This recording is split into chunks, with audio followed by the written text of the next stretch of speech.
I'm Vanessa Ruck, welcome to my garage. I'm here with Teng Tools and the 1034 piece toolkit and cabinet. Now in this video we're going to be looking at ways to help you optimize your workflow to get your tools organized for the most efficiency you can possibly get.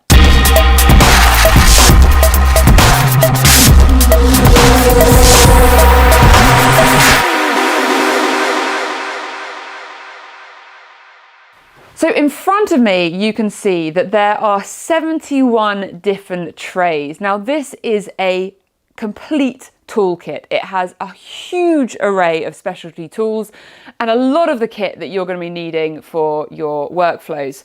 We then have a cabinet. So below we have the 7-drawer roller cabinet, and we then have a top box on top with an additional 5 drawers. Now the 71 trays are designed to fit in here perfectly, but the organization of those tools is completely down to you. And the key thing there is that how these tools go in is going to change for every different person, because it's all about making sure that the tools that you're using the most frequently are the most accessible. So for example, the upper side of the tool drawers. So what we're going to do is get these tools into the cabinet, and I'm going to talk you through some of the things to bear in mind as you're doing the organization. But remember, this is personal to you. So the way I do it today might not be the way you want to do it, but hopefully it will give you food for thought to how to get yours organized. Before we dive into the organisation, a quick summary of this cabinet here. It has 12 drawers. You've got some slightly smaller depth drawers at the top, all the way down to 2 big drawers at the bottom. Now the toolkit with the 71 trays is designed to leave you with 2 drawers empty for whatever other items you might want to be getting in here. You can see up at the top we have the ability to close the cabinet. It's actually got hydraulics to hold that up.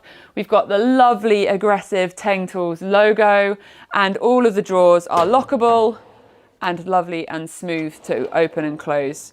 And the final push locks that. So if you're moving it around, these drawers are not going to suddenly open on you. It's on big wheel casters, and we've got a handle. Then we have all of the tools. There is everything from ratchet spanners to torque wrenches to electrical insulated screwdrivers.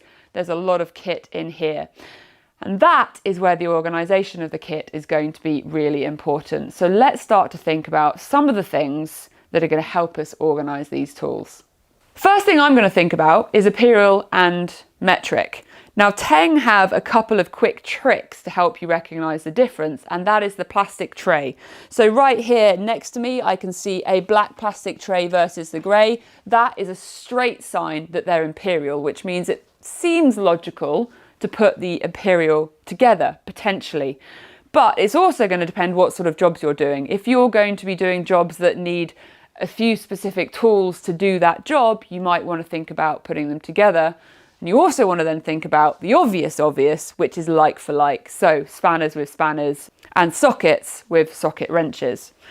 With 12 drawers to choose from and a lot of tools, there's a lot of choice. This height drawer here feels like my number 1 drawer. It's the easiest one to access. It's right there at eye level, hand level. Also, should I be working on my stool, moving around next to my motorbikes, it's still nice, easy eye line, which means for me, that's going to be the one where I really want to get my most used tools. With a 37-inch drawer, you can typically fit 6 of these trays, which are this size, along with 1 of the longer trays and 1 organizer. And I think one of the things I really enjoy about this toolkit is the fact that they have actually factored in a little bit of extra space for you to keep loose things, all those odd screws, and have them having a home as well. Okay, so I'm going to start with my sockets. This is a really important one because this is the variations and adapters for sockets. Over here we have a 12-point socket set with a organizing space. We then have the smaller size sockets, and they're 6-point, and the medium size sockets, so I'm going to get those ones in as well. I'm just going to sort of present them to the drawer, and in a minute I might then reorder and shuffle around.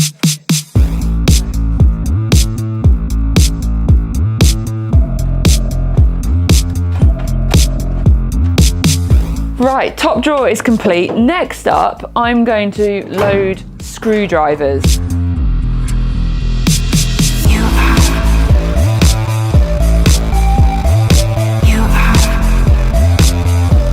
Learning where your tools are is going to take a little bit of time, but things that you can do to help you accelerate your learning process is try and have a little bit of logic and similarities in how you fill your drawers. So for example, I've put my organizer tray in the left-hand corner of both drawers, which means I will very quickly get into the habit of knowing back left is where my organizing tools are.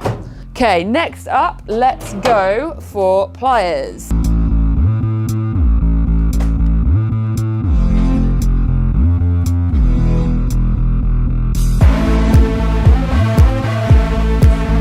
The good thing about loading these drawers though is that it's not permanent.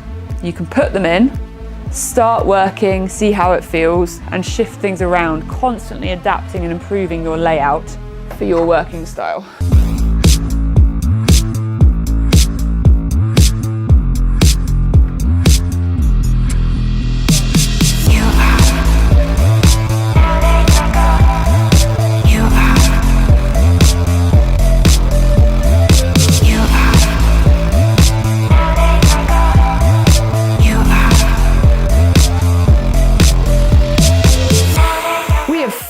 Tracked a little bit of time. I now have all the tools in my cabinet, and I've got 6 things that I want to tell you as tips to help you get yours in there. First of all, I want you to think about the weight. This is an incredibly big tool unit. It has over 1,000 pieces of tool in there, with each drawer having an average of 100 tools. So there's a lot of weight. So as you're thinking about where you want your tools, it's worth trying to have the heavier tools down low. So for example, in my lower big drawer, I've put some of the big sockets and the huge tools that weigh a lot at the bottom. That's going to help the overall weight of the cabinet for its stability. It is an incredibly stable cabinet, but there's nothing wrong with helping it out. Next, you want to think about the size of the trays. You've got 71 trays going in these drawers, and they're not all the same depth. The top of the cabinet here has slightly thinner drawers, and they get larger as you go down.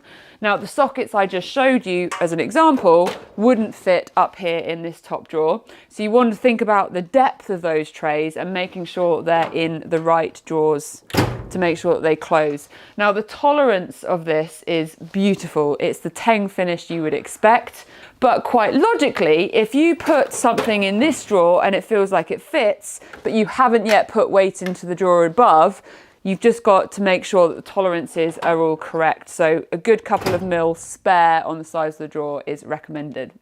You've then got the layout of the drawers. Now, typically you're going to be looking at having 6 across the front, a long one and a spacer, and obviously that can swap round. Here's another example. We have double size units. So this has 2 small ones and 2 larger ones with a wide one. This drawer, you get the idea. There's different size trays, so configuring them is going to be something that you'll be thinking about as you get those drawers in. We then have the fact that there are 2 spare drawers. Now, you don't have to leave 2 completely spare drawers. What you can do is have capacity for other things alongside tools.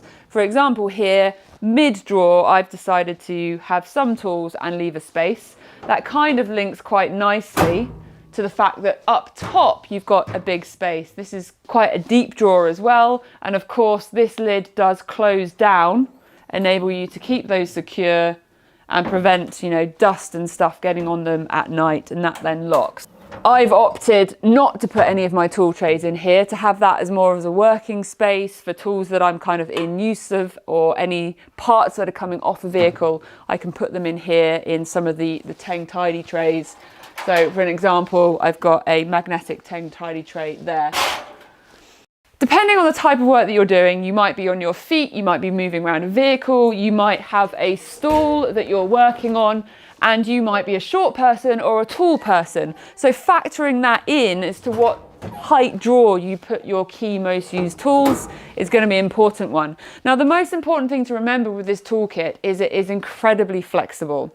And for you, you need to work out what are your most used tools, what tools you use in combination with each other, and work out probably over time, because once you put them in, you might realize, actually, I need that with that, and you'll be ever evolving and optimizing the tool tray. But hopefully, with some of the tips that we've talked through in this video, you'll have a slightly better idea of how to get the most optimized workflow for your tools and give you the most efficiency. The great thing about all of this kit is every tool has a place, so that 10mm, 13mm spanner hopefully won't go missing quite as often. If you have any questions, suggestions, ideas, let us know in the comments. I'm Vanessa Ruck here with Teng Tools, and of course all of these products are available on the Teng Tool website.